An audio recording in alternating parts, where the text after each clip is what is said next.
Hi friends, இன்றைக்கி நம்ம சேனலில் என்ன குக்கிங் பார்க்க போகிறோம்னா, ஒரு அருமையான பிரிஞ்சி சாதம் மீல் மேக்கர் வச்சு எப்படி செய்யலான்றது பார்க்கலாம். இதுக்கு ஃபஸ்ட்டு ஒரு 2 ஸ்பூன் சமையல் எண்ணெய் நம்ம எடுத்து போட்டுக்கணும். பட்டை, லவங்கம், சோம்பு, அன்னாச்சி பூ எல்லாமே பார்த்திங்கன்னா போட்டுட்டு அது வெடிக்கணும்.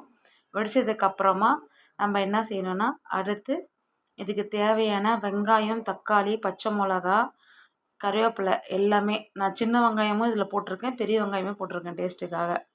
ஸோ இதெல்லாமே போட்டு சிம்மில் வச்சுட்டு நல்லா நம்ம வதக்கி எடுக்கணும். சுருளாக எண்ணெய் பிரிகிற அளவுக்கு இது நல்லா வதக்கி எடுக்கணும்.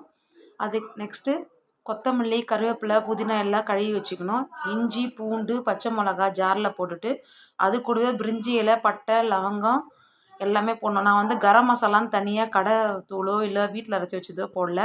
ஃப்ரெஷ்ஷாக நம்ம இந்த மாதிரி அரைச்சி போட்டோம்னா நமக்கு ஃப்ளேவர் நல்லாயிருக்கும், டேஸ்ட்டும் நல்லாயிருக்கும். ஸோ இதில் பார்த்திங்கன்னா எந்த ஒரு கெமிக்கலும் கிடையாது, வீட்டிலே நம்ம நேச்சுரலாக ப்ரிப்பேர் பண்ணுறது. ஸோ இதிலே பார்த்திங்கன்னா ஒரு 2 கொத்து புதினா, கொஞ்சமாக கொத்தமல்லி வச்சு நம்ம மிக்சியில் இதை அரைச்சி எடுத்துக்கிட்டோம். அரைச்சி எடுத்துட்டு இதுக்குள்ளே மிக்ஸ் பண்ணிடுறோம். வெங்காயம் தக்காளி வதங்கினதுக்கப்புறமா கொஞ்சமாக ஒரு கொத்து கருவேப்பிலையும் புதினாவும் போட்டு நல்லா வதக்கி விடணும். நல்லா வதக்கி விட்டதுக்கப்புறமா சுருளை வரும். சுருளை வந்ததுக்கப்புறமா நம்ம அரைச்சி வச்ச அந்த விழுது பார்த்திங்கன்னா இதில் ஆட் பண்ணிடலாம். நான் இது தனியாக கரம் மசாலாவோ இல்லாட்டி வேறு ஏதாவது பிரியாணி மசாலாவோ எதுவும் ஆட் பண்ணல.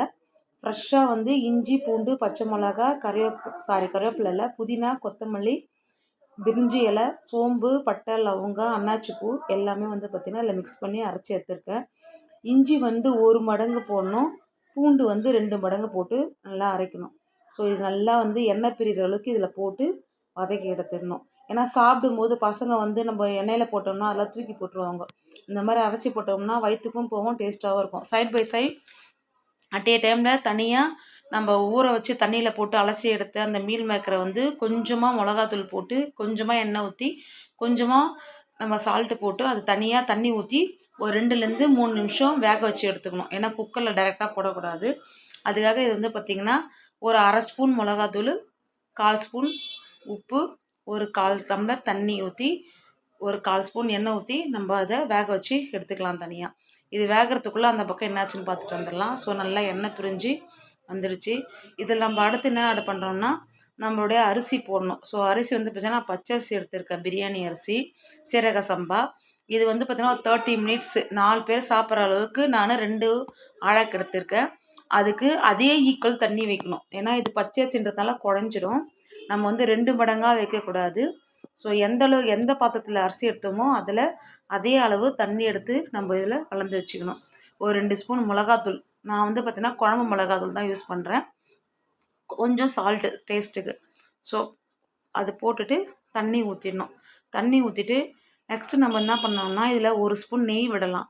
நெய் எதுக்காகன்னு பார்த்தீங்கன்னா ஃப்ளேவர் ஒன்று இருக்கும், ஒன்றோட ஒன்று ஒட்டாமல் இருக்கும். சாதம் குழையாமல் வரத்துக்கு பார்த்திங்கன்னா 1 ஸ்பூன் நம்ம நெய் விட்டுக்கலாம்.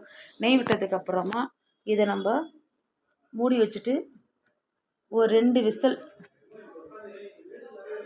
ஸோ நம்ம தனியாக வறுத்து எடுத்த அந்த மீல் மேக்கரை இதில் இப்போது மிக்ஸ் பண்ணிடலாம். ஸோ விசில் வந்தோடனே இதை ஆஃப் பண்ணி விட்டுற வேண்டியது தான். ஸோ பக்கத்தில் சிம்மில் வெந்துட்டு இருந்த அந்த மீல் மேக்கர் இதில் ஒன்றா தூக்கி மிக்ஸ் பண்ணி நம்ம மூடி போட்டு மூடிடலாம். 2 விசில் வந்தாலே போதும். ஏன்னா பச்சரிசி இல்லையா, ஸோ நிறைய 4 விசில் 5 விசில் விட்டோம்னா குழஞ்சிரும்.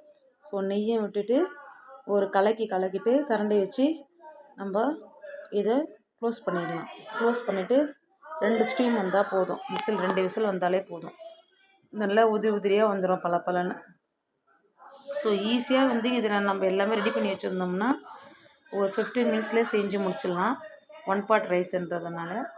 ஸோ நம்ம இது 2 விசில் வந்ததுக்கப்புறமா இதை ஆஃப் பண்ணி விட்டுட்டு கொஞ்ச நேரம் ஸ்டீம் அதில் இறங்குற அளவுக்கு வெயிட் பண்ணிவிட்டு நம்ம இதை ஓப்பன் பண்ணி பார்க்கலாம். ஓப்பன் பண்ணி பார்த்தோன்னே பாருங்கள் எவ்வளோ சூப்பராக குழையவே இல்லை.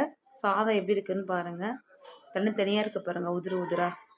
ஸோ நம்ம இது கிளறி விட்டோம்னா உடையாமல் இருக்கணும். ஸோ பாருங்கள் எப்படி உதிரியாக தனியாக இருக்குது பாருங்கள் சாதம், அரிசி. ஸோ நம்ம ஊற வைக்கிற அளவும் முக்கியம், தண்ணியும் முக்கியம், போடுற இன்க்ரீடியன்ஸும் பார்த்திங்கன்னா ரொம்ப முக்கியம். ஸோ எந்த ஒரு பிரியாணி மசாலாவோ கரம் மசாலாவோ இதில் ஆட் பண்ணல. ஸோ நம்ம வீட்டில் இருக்கிறத வச்சே ரொம்ப அழகாக நோ ப்ரிசர்வேட்டிவ் இல்லாமல் ஹெல்த்தியான ஒரு மீல் மேக்கர் பிரிஞ்சி சாதம் செஞ்சு சாப்பிட்லாம். ஸோ நாங்கள் வந்து பார்த்திங்கன்னா இன்றைக்கி புதினா துவையலோடு நாங்கள் வச்சுக்கிறோம். நீங்கள் கத்திரிக்காய் தொக்கு, தயிர் பச்சடி எது வேணாலும் இதுக்கு வச்சுக்கலாம். சைட் டிஷ்ஷு சூப்பராக நல்லாயிருக்கும், டேஸ்ட்டாகவும் இருக்கும். நம்ம சிக்கன் பிரியாணா மட்டன் பிரியாணின்னு தெரியாது. ஸோ அந்தளவுக்கு இது வெஜிடேரியனில் ரொம்ப அதுக்கு ஈக்குவலாக இருக்கும் இது.